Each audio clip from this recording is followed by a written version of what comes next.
Hello everyone and welcome back to my channel. So this video is about DSSB Assistant Manager for Assistant Accountant. तो इसमें मैं आपको practice questions मैंने prepare किए हैं for this exam.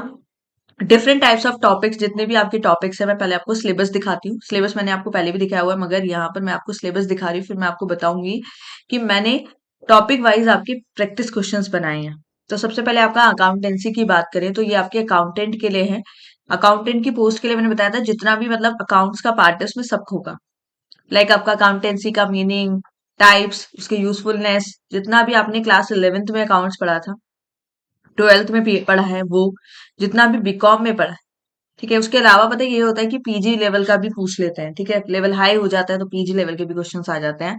तो इसमें आपके अकाउंटिंग का journal, ledgers, trial balance, bank reconciliation statement, rectification of error, depreciation, receipt and payment, income expenditure, account balance sheet, single entry system. ठीक है. वहीं पर पार्टनरशिप आपकी आ जाती है. पार्टनरशिप रिकंस्टिट्यूशन और आपका इंश्योरेंस क्लेम. तो ये तो आपका क्लास 11th बेस्ड ही था. ठीक है. आपके अकाउंटिंग के conceptional framework, hire purchase, corporate accounting, final accounts, accounting for partnership. तो जो आपने फाइनेंशियल अकाउंटिंग पढ़ी थी अपने ग्रेजुएशन में पढ़ी होगी फर्स्ट ईयर में, वो वाला आपका फाइनेंशियल अकाउंटिंग होगा. ठीक है. उसके बाद आपने कॉर्पोरेट अकाउंटिंग भी पढ़ा था, तो कॉर्पोरेट अकाउंटिंग के भी पार्ट्स आएंगे. ठीक है. कॉर्पोरेट अकाउंटिंग भी इंपॉर्टेंट है. कॉर्पोरेट अकाउंटिंग आपने फाइनेंशियल अकाउंटिंग, कॉस्ट अकाउंटिंग. ठीक है. कॉस्ट अकाउंटिंग पढ़ा था, बिजनेस फाइनेंस पढ़ा है, बिजनेस फाइनेंस है, फाइनेंशियल मैनेजमेंट है, एंड आपका क्या था, मैनेजमेंट अकाउंटिंग. Management accounting. अब देखो, जब मैनेजर पोस्ट के लिए आ जाते हैं तो उसमें बिजनेस ऑर्गेनाइजेशन के भी क्वेश्चंस पूछे जाते हैं. हम ये मान के चलते हैं अकाउंटेंट में भी कुछ क्वेश्चंस पूछ लिए जाते हैं, तो मैं आपको पढ़ाई इसकी भी कराऊंगी. मैनेजमेंट आपने पढ़ा था. माइक्रो इकोनॉमिक्स के कंसेप्ट आ जाते हैं, इंडियन इकोनॉमी आ जाती है, बिजनेस स्टैटिस्टिक. स्टैटिस्टिक आपको मेरे चैनल पे पहले ऑलरेडी ही प्लेलिस्ट मिल जाएगी, DSSB स्टैटिस्टिकल असिस्टेंट की. उसके अंदर स्टैट्स मैंने कराया हुआ है. Business law. ठीक है. बिजनेस लॉ है, आपने बिजनेस लॉ पढ़ा था अपनी ग्रेजुएशन में. Indian contract act, sales of goods act, partnership act, negotiable instrument. वहीं पे कंपनी लॉ रिलेटेड की incorporation of company, kinds of company, transfer of share, membership कैसे होती है, मीटिंग्स कैसे होती है, वाइंडिंग अप कैसे करते हैं.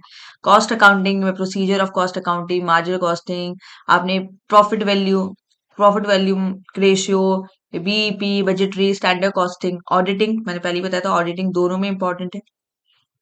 ऑडिटिंग के मीनिंग, टाइप्स, उसके ऑडिट प्रोसेस और इनकम टैक्स भी दोनों में कॉमन है. ठीक है. तो मैंने आपकी प्रैक्टिस क्वेश्चंस जो बनाए हैं, पीडीएफ बनाई है, ये जितने भी चैप्टर्स बताए हैं मैंने, इन सब के आपके क्वेश्चंस हैं. अराउंड 50-40 ऐसे क्वेश्चंस मैंने बनाए हुए हैं. तो आप लोग जिसको भी अगर वो पीडीएफ लेनी है, ठीक है, तो मेरे को मेल करना होगा आप लोगों को at hrchiv01@gmail.com. ठीक है. देखो, ये होंगी जो आपकी पीडीएफ, ये होंगी आपकी पेड. ठीक है. अभी मैं आपको बता दूंगी कि ये कितना मैं इसके चार्जेस लूंगी. आप मुझे मेल पे मैसेज करना है जिसको भी ये पीडीएफ चाहिए. ठीक है. आपका सारे जितने भी चैप्टर्स है सबका डिटेल, आपकी पीडीएफ आंसर क्वेश्चन होंगे, उसके डिटेल एक्सप्लेनेशन भी गिवन होगी, और मैं यहाँ पे प्रैक्टिस क्वेश्चन जब कराऊंगी तो उन पीडीएफ से ही करा दूंगी. ठीक है. जो आपको टॉपिक्स नहीं समझ आ रहे होंगे.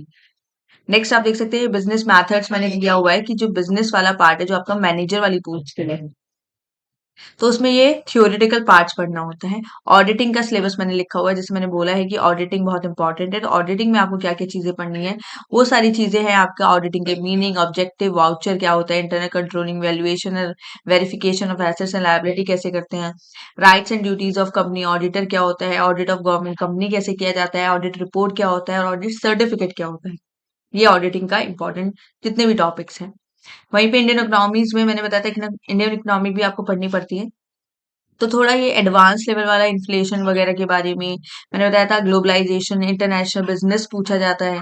अगर प्रीवियस ईयर क्वेश्चन देखोगे तो इंटरनेशनल बिजनेस टाइप क्वेश्चंस भी हैं मैनेजर की पोस्ट में. ठीक है. तो ये डिफरेंट टॉपिक्स हैं जो हमें कवर करने हैं. अब वही मैंने आपको बता दिया है कि एमसीक्यूज हैं जो मैंने बनाए हैं सारे चैप्टर वाइज. ठीक है. उसके क्वेश्चंस हैं और उसी के साथ वहां मैंने आपको आंसर प्रोवाइड किए हैं, जहां पर प्रैक्टिस क्वेश्चंस आपके क्या है, न्यूमेरिकल वाले भी हैं. अकाउंट्स में न्यूमेरिकल पार्ट भी है, थ्योरेटिकल पार्ट भी है. इनकम टैक्स में भी न्यूमेरिकल थ्योरेटिकल दोनों है, विद सोल्यूशन है. ठीक है, मैंने अगर कोई प्रैक्टिकल क्वेश्चन उसमें डाला है तो उसके साथ आपको उसके सॉल्व आंसर भी गिवन होगा। ठीक है, तो आपको इधर उधर आंसर नहीं ढूंढने पड़ेंगे, आपको सब कुछ वहीं पे गिवन है। So that's all for today. I hope you guys like this session. So please like share and subscribe my channel. Thank you. अभी एक चीज और बतानी है कि प्लेलिस्ट बनाई हुई है मैंने, अभी बनी है, मैंने इनकम टैक्स की बनाई हुई है, बिजनेस फाइनेंस की बनाई हुई है और मैनेजमेंट अकाउंटिंग। मेरे इनकम टैक्स में 2 वीडियोस है, फाइनेंस में 2-4 वीडियोस हैं और इसमें भी हमारी 2-3 वीडियोस है। अभी स्टार्ट किया है तो अभी धीरे-धीरे सारे टॉपिक्स होंगे और प्लस इसके साथ जो मैंने बताया था कि जो हमें थ्योरेटिकल पार्ट पढ़ना है वो प्रैक्टिस क्वेश्चंस के साथ थ्योरीज करेंगे। ठीक है? सो बाय बाय। कल मिलते हैं नई वीडियो के साथ।